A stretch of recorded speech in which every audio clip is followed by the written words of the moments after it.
4장 5절에서 9절 말씀입니다. 구약성경 잠언서 4장 5절에서 9절 말씀. 제가 가지는 성경책으로 구약성경 914쪽입니다. 교독하겠습니다. 지혜를 얻으며 명철을 얻으라. 내 입의 말을 잊지 말며 어기지 말라. 지혜를 버리지 말라. 그가 너를 보호하리라. 그를 사랑하라. 그가 너를 지키리라. 지혜가 제일이니 지혜를 얻으라. 내가 얻은 모든 것을 가지고 명철을 얻을지니라. 그를 높이라. 그리하면 그가 너를 높이 들리라. 만유를 보면 그가 너를 영화롭게 하리라. 그가 아름다운 간을 네 머리에 두겠고 영화로운 혈관을 내게 주리라 하셨느니라. 아멘. 오늘 성경 말씀을 보니까 지혜에 대해서 말씀을 주고 있습니다. 이 지혜라는 것은 굉장히 소중하고 가치 있는 덕목입니다. 그래서 어느 사람이든지 지혜를 갖기를 원하고 또 지혜에 대해서 그 가치를 폄하시키지 않습니다. 그래서 사람들은 지혜란 말을 들으면은 긍정적으로 이렇게 듣습니다. 그래서 누구나 그런 이제 마음을 갖고 있죠. 당신은 지혜롭다. 예, 그런 말을 듣기를 원합니다. 그런데 우리가 이렇게 지혜를 귀하게 여기고 있는데 우리 인간에게 치명적인 한 가지 문제가 있습니다. 그건 뭐냐면은 스스로를 지혜롭게 여긴다는 겁니다. 예. 즉 인간은 사실 지혜가 없습니다. 그런데 지혜가 있다고 착각하는 경우가 많다는 것입니다. 예. 어떤 사람에게 예를 들어서 당신 지혜가 없다 그렇게 얘기하면 어떻습니까? 너는 어떻게 그렇게 지혜롭게 처신을 하느냐 그렇게 책망하면 어떻습니까? 당장 항변할 것이고 관계는 깨어지게 되어 있습니다. 왜 그렇습니까? 모두가 자신을 스스로 지혜있다고 생각하기 때문에 누구도 자신의 아두당과 또 지혜 없는 것에 대한 책망을 쉽게 받아들이려고 하지 않고 있다는 것입니다. 예. 그래서 스스로 지혜있다고 생각하기 때문에 자기를 지혜롭다 해주면 좋아하고 지혜롭지 못하다 하면 기분 나빠합니다. 이것을 두고 지혜 없다, 어리석다, 무지하다 이렇게 말할 수 있습니다. 로마서 1장 22절에 보니까 이렇게 말합니다. 스스로 지혜있다 하나 어리석게 되었다. 누가요? 우리 인간들이. 예. 우리 인간들이 스스로 지혜있다 하지만은 어리석게 되어져 있다 그렇게 말했습니다. 그럼 무엇이 지혜냐? 우리가 이 지혜의 뜻을 정의를 내린다면 한글 사전에 보니까 이렇게 규정하고 있습니다. 사물의 이치나 상황을 제대로 깨닫고 그것에 현명하게 대처하는 방도를 생각해내는 정신의 능력이다. 이렇게 말했고요. 또 다른 사전에는 지혜는 사람, 사물, 사건이나 상황을 깊게 이해하고 깨달아서 자신의 행동과 인식과 판단을 이에 맞출 수 있는 것 이렇게 얘기합니다. 이것을 이 지혜를 통찰이 여기 있다. 네, 또 안목이 있다. 이렇게 표현하기도 합니다. 자, 그렇다면은 사전에는 지혜를 그렇게 정의하고 있는데 성경은 지혜를 어떻게 설명하느냐?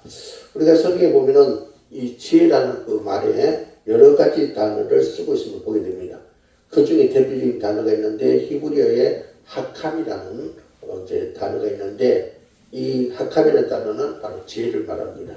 근데 이 하캄이라는 단어가 동사와 형용사로 쓸 때가 있습니다. 그러니까 그 사람 지혜롭다, 지혜롭다 이렇게 동사를 쓰고 또 지혜로운 이렇게 형용사를 씁니다. 또 간혹 이 하캄을 명사로 새로운 자로 이렇게 쓰기도 하는데 그때는 하캄이라는 말보다 호크마 이렇게 사용합니다. 예. 구약 성경에 보니까 이 지혜를 동사로 이렇게 하캄이라는 말을 쓴 것이 26번, 또 이 지혜를 형용사 하캄으로 쓴 것이 130번, 또 명사 하캄이 아니라 호크마로 쓴 것이 150번 정도 그렇게 구약 성경에 나타나는 것을 보게 됩니다. 그리고 이 지혜와 관련되어져서 오늘 잠언서에 보니까 잠언서에는 지혜란 말을 96번이나 쓰고 있습니다. 그러니까 구약 성경도 물론이지만은 특별히 잠언서 전체가 지혜에 대해서 굉장히 큰 그런 관심을 가지고 있다 그렇게 볼 수 있습니다. 그래서 우리가 잠언 1장 그 시작에 보면 이렇게 하나님께서 말씀합니다. 잠언 1장 1절에서 5절을 제가 한번 읽어보겠습니다. 잠언 1장 1절에서 5절.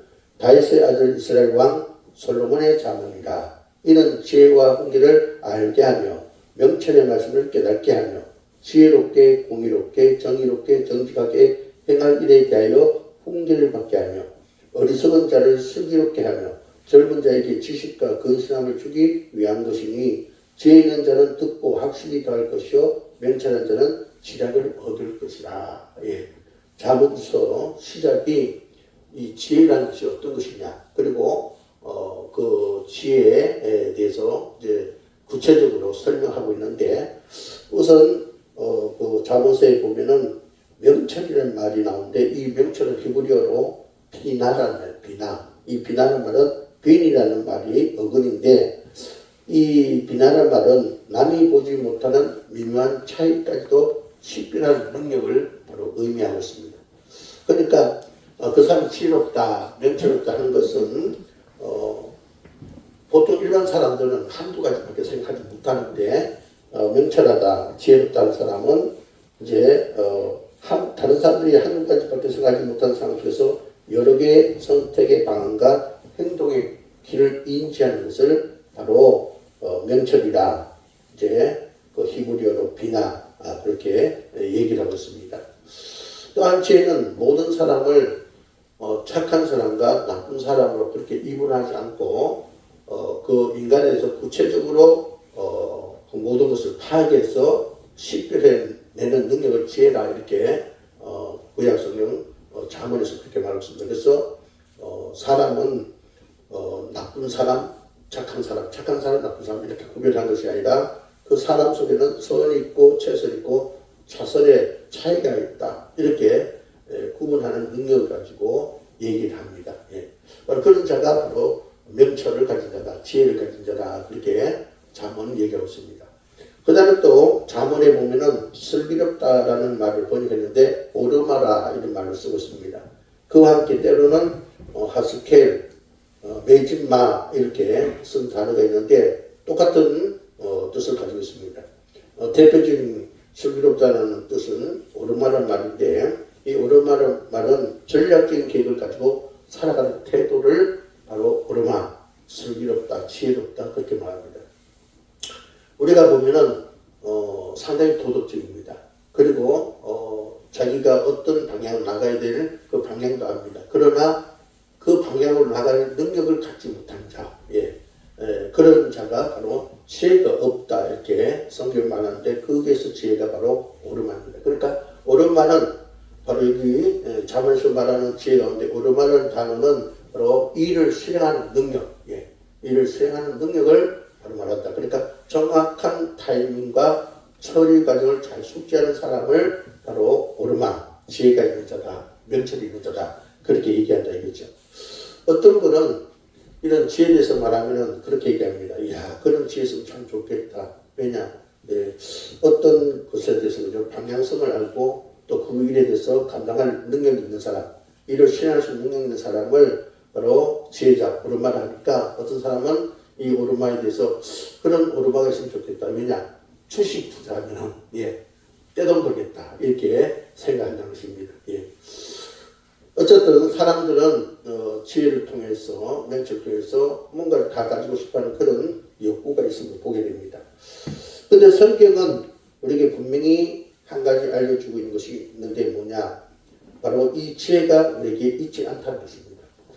우리 잠언 4장 5절 한번 볼까요? 잠언 4장 5절 같이 있습니다. 시작. 지혜를 얻으며 명철을 얻으라. 내 입의 말을 잊지 말며 얻지 말라. 여기를 보니까 지혜를 얻으면 명철을 얻으라 그렇게 얘기하고 있어요. 또 4장 7절 볼까요? 같이 있습니다. 시작. 지혜가 제일이니 지혜를 얻으라. 내가 얻은 모든 것을 가지고 명철을 얻을지니라.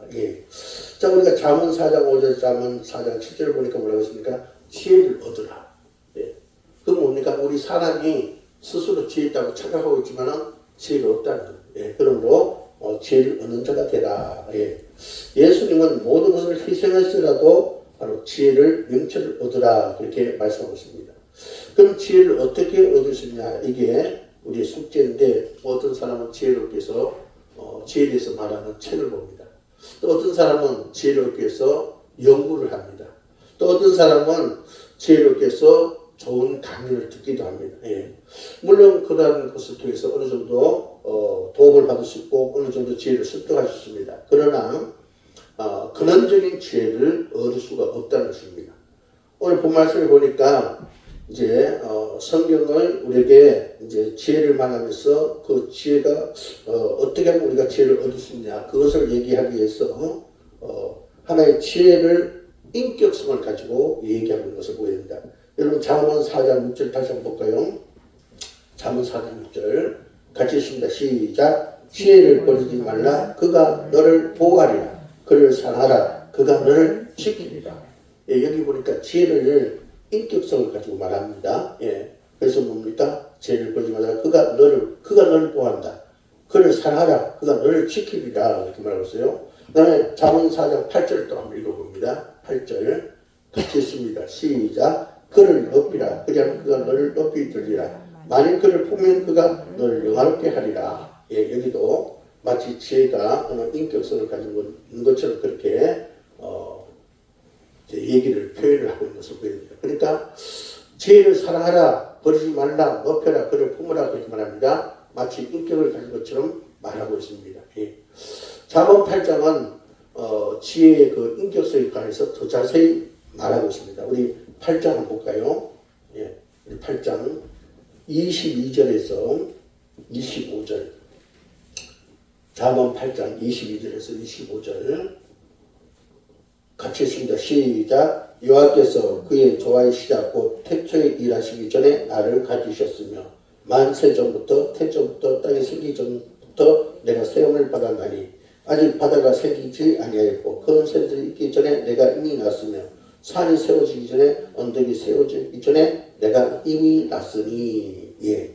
자, 여기 보니까 지혜를 어떻게 해요? 인격적으로 좀 더 자세히 말하는 거죠. 예. 그 다음에 잠언 8장 30절과 31절 한번 읽어봅니다. 30절과 31절 시작. 내가 그의 곁에 있어서 창조자가 되어 날마다 그의 기뻐하신 바가 되었으며 항상 그 앞에서 즐거워하였으며 사람이 거칠 땅에서 즐거워하며 인자들을 기뻐하였느니라. 예. 여기 보니까 지혜는 모든 것이 창조되기 전부터 존재했고 하나님의 창조 작업에 함께 했으며 동시에 땅에 내려와서 함께 하고 있다. 그렇게 말하고 있습니다. 바로 지혜를 인격화해서 우리에게 표현해 주고 있습니다. 잠언 8장 17절을 한번 봅시다.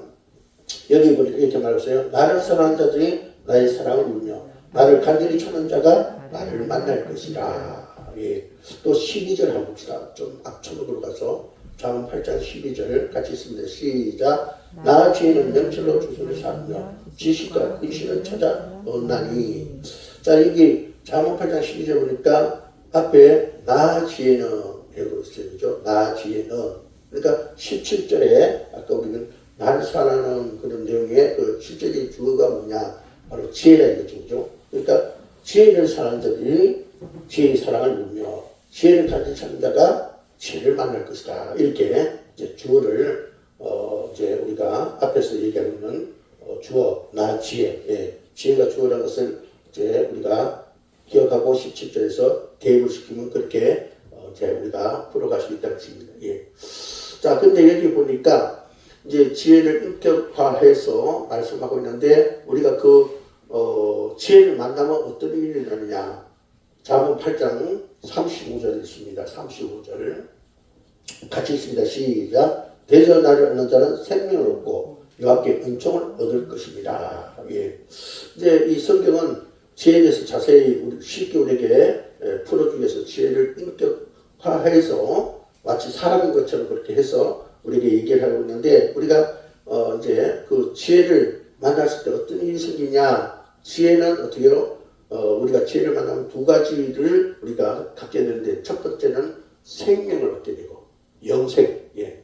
우리는 이 땅에 태어나서 언젠가 죽게 되죠. 그죠? 그럼 우리가 영생을 얻게 되고 또 하나는 하나님의 은총을 얻게 된다. 예. 어떻게요? 지혜를 받을 때 그와 같은 복을 받게 된다. 이렇게 말하고 있어요.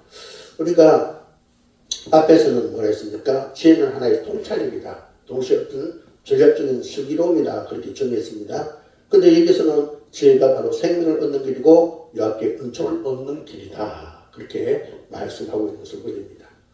자, 예를 들어서 우리가 앞에 것만 우리가 인지하면은 지혜는 통찰력이고 동시에 전략적인 어떤 슬기로움이다. 그렇게 얘기한다면은 우리가 이렇게 예를 들어 볼 수 있어요. 소매치기가 지혜를 가졌다. 그죠? 그럼 어때요? 이 소매치기가 통찰력을 가지고 아주 조심스럽게 주위를 살피고 전략적으로 소매치기를 합니다. 정확한 타임에 맞춰서 성공을 합니다. 그러나 그가 그 소매치기를 해서 그렇게 성공했다 할지라도 어떻게 됩니까? 후에는 반드시 잡히게 되어 있죠. 예, 꼬리가 길고 잡히게 되어 있죠. 그럼 그 사람이 정말로 지혜로운 사람이 할 수 있냐? 결코 지혜로운 사람이라고 할 수 없다는 것입니다. 예. 그러니까 통찰력과 동시에 전략적인 슬기로움을 가진 것이 지혜이지만은 그것만 가지고 온전한 지혜를 할 수 없다는 것입니다.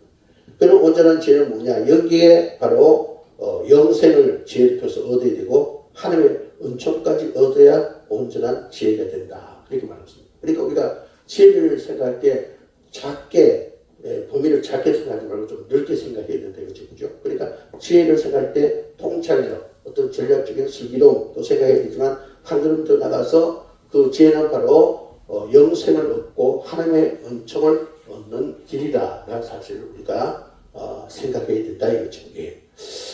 그래서 우리는 그것을 깨달아야 된다.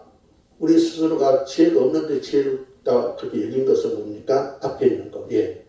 다른 것에서 뭔가 통찰력을 가지고 전략적인 슬기로움을 가지고 있으면 나는 지혜가 있다 이렇게 생각한다 이거죠. 예. 그것도 물론 지혜가 있지만은 더 온전한 지혜는 더 지혜의 근본적인 그 의미는 뭐냐? 바로 영생을 얻는 것, 하나님의 은총을 얻는 것이 바로 지혜다. 이렇게 자문은 바로 그 지혜에 대해서 근원적인 그런 의미를 우리에게 해석해 주고 있습니다. 세상 사람들은 그렇게 얘기하겠죠. 자기 나름대로 어떤 지혜를 가졌다 하는 사람들 어떻습니까? 인생은 한 번뿐인데 내가 여기서 마음껏 먹고 마시고 즐기자. 그것이 지혜다 이렇게 생각합니다. 또 어떤 사람은 내가 통찰력 있고 뭔가 전략적인 그런 면이 다른 사람보다 남다르니까 출신에 투자해서 재산을 많이 늘려서 부자가 되어보자 합니다. 그죠? 그것도 지혜는 지혜다 이거죠. 그죠? 그러나 그것은 어떻습니까? 인간의 그거는 근본적인 문제가 해결되지 않는 사망이라는 것, 죄라는 것을 해결하지 못하고 결국엔 죄값으로 사망에 이르게 되고 지옥 가게 된다 이거죠. 그러므로 그 문제를 해결하는 것이 지혜인데 통찰력도 있어야 되고 전략적인 슬기로움도 있어야 되지만 거기에 어때요? 영생을 얻는 하나님의 은총을 얻는 것이 있어야 된다. 그까지 우리가 얻는 것이 참된 지혜다. 예. 그래서 이 잠언서는 우리에게 말합니다. 너가 정말 지혜가 있느냐? 너가 정말 지혜자냐? 우리에게 질문을 하고 있습니다. 여러분 오늘 이 말씀을 통해서 하나님께서 여러분에게 질문을 한다고 해봅시다. 그죠? 제가 여러분에게 넌 정말 지혜가 있느냐? 넌 정말 지혜자냐? 물을 때 어떻게 대답할 것입니까? 예. 우리는요, 유한한 존재입니다. 흙으로 갔다 흙으로 돌아가는 존재입니다. 언젠가 우리는 죽게 되어 있습니다. 뿐만 아니라 하나님의 심판 앞에 우리가 서게 됩니다. 그럼 우리는 어떻습니까? 그 모든 문제를 우리는 그죠? 해결해야 됩니다. 예, 유한한 우리가 어떻게 해요? 본래 우리 영원한 자였죠. 그죠? 예, 영원한 자로. 우리는 원래 죽지 않는 자였습니다. 예, 근데 죄 문제 때문에 우리는 죽는 자가 됐고, 하나님 심판에서 지옥 가는 자가 되었다는 것입니다. 이것을 해결하는 것이 지혜자의 모습이고, 이런 문제를 해결하는 자가 바로 지혜를 가진 자라는 것입니다. 예. 바로 이 잠언은 바로 지혜에 대해서 말할 때 그런 지혜를 우리에게 말씀하고 있다는 것입니다. 예. 그럼 우리는 그런 지혜를 찾는 자가 되자. 그래서 잠언 8절은 지혜를 찾으라. 그러면 그를 만나게 될 것이다. 그렇게 말했습니다. 그럼 우리가 지혜를 어떻게 만날 수 있느냐? 바울이 우리에게 답을 주고 있습니다. 여러분 고린도전서 1장 한번 찾아볼까요? 고린도전서 1장. 고린도전서 1장 20절 21절. 고린도전서 1장 20절 21절.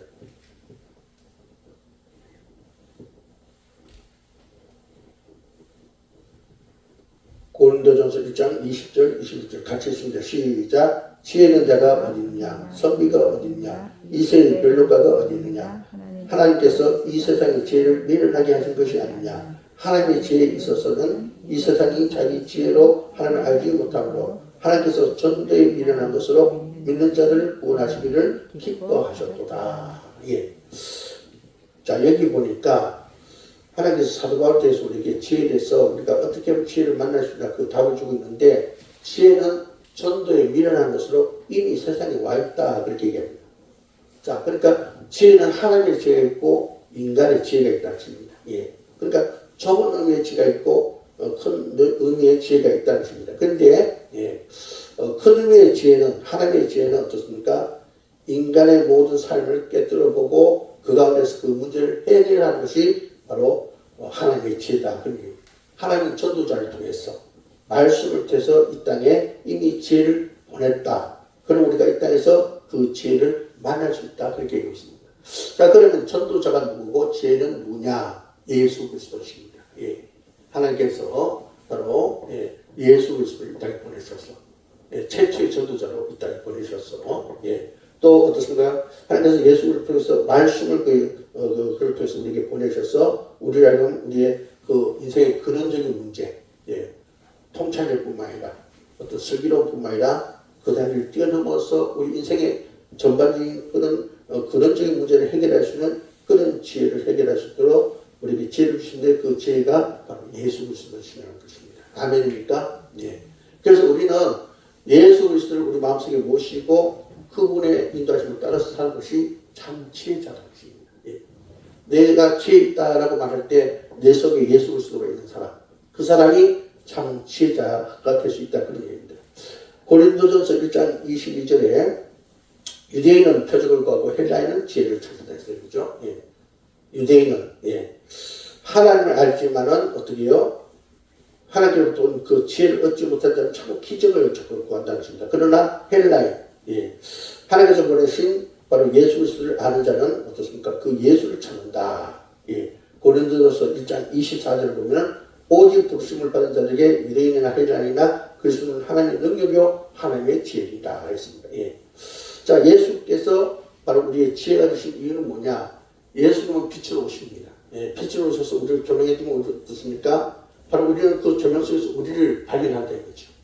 뿐만 아니라 하나님을 발견한다는 거죠. 그러므로 예수님께서 우리의 지혜가 되신다는 거죠. 예수님께서 오셔서 빛으로 우리를 조명하면 어떻습니까? 우리는 어둠 속에 있는 나를 발견하게 됩니다. 그리고 창조주 하나님을 알게 됩니다. 그리고 그 어둠 속에 있는 내가 얼마나 그저 타락한 존재인지, 얼마나 허물이 많은 존재인지, 또 우리가 무더기를 거치고 있다는 사실을, 비참하고 가련한 의미의 사실을 알고, 그리고 하나님의 사랑을 알게 되고, 그래서 독생자를 보내주신 그 구속사를 알게 되고, 그래서 하나님께 나가 회개하고 그 예수님의 구속사를 통해서 구원을 받는 영혼 얻는 그런 자리까지 나가게 되는 것입니다. 바로 예수님 때문에 그런 일이 이루어지기 때문에 바로 예수님이 바로 우리의 지혜가 되신다, 그렇게 말하고 있습니다. 고린도전서 1장 30절에 이렇게 말합니다. 너희는 하나님부터 나서 그리스도 예수 안에 있고 예수는 하나님부터 나와서 우리에게 지혜와 의로움과 거룩함과 구원함이 되셨나니. 바로 예수 그리스도께서 왜 지혜가 됐냐, 그게 이유를 말해주었습니다. 예수님만이 참된 지혜가 된다. 왜? 우리 인생의 근원적인 문제를 해결하기 때문에 참된 지혜가 된다, 그렇게 말했습니다. 그러므로 여러분이 어떻습니까? 이제 이 땅에 이미 오신 예수를 찾으시기 바랍니다. 그 예수를 찾는 것이 지혜를 찾는 것입니다. 명체를 얻는 것입니다. 그래서 우리가 그 지혜를 찾을 때 어떻습니까? 이 지혜를 찾을 때 우리에게 그죠? 지혜와 함께 주어지는 놀라운 것이 있습니다. 뭡니까? 능력입니다. 능력. 여러분 사도 바울을 보시면 사도 바울이 다메섹에서 부활하신 예수를 만났을 때 어떻게 됩니까? 그가 바뀌게 되죠. 이름이 바뀌게 되고 세상을 바라보는 시선이 바뀌게 되고 세계관이 바뀌게 되고 삶의 태도가 바뀌게 됩니다. 지혜를 찾으니까, 예수 그리스도를 만나니까 권능이 따라서 그를 바꿔놓더라고요. 우리가 이 땅에서 예수를 만나면 어떻게 됩니까? 그 권능이 우리를 사도 바울처럼 바꿔놓는다 이거죠. 임동석 목사, 과거의 임동석 목사 이름을 어떻게 해요? 예수를 만난 임동석 목사를 바꿔놓는다 이거죠. 이름을 바꿔놓고 이제 세상 바라보는 시선이 달라지고 또 어떻습니까? 또 세계관이 바뀌어지고 삶의 태도가 바뀌어진다. 그것이 뭡니까? 지혜자를 만났을 때 그 지혜를 통해서 내게 능력이 오기 때문에 그와 같은 역사가 임하게 된다는 것입니다. 예. 그래서 오늘 성경은 말하고 있습니다. 지혜를 살아가라. 지혜를 만나라. 그러면 그를 만날 것이다. 그렇게 말하고 있습니다.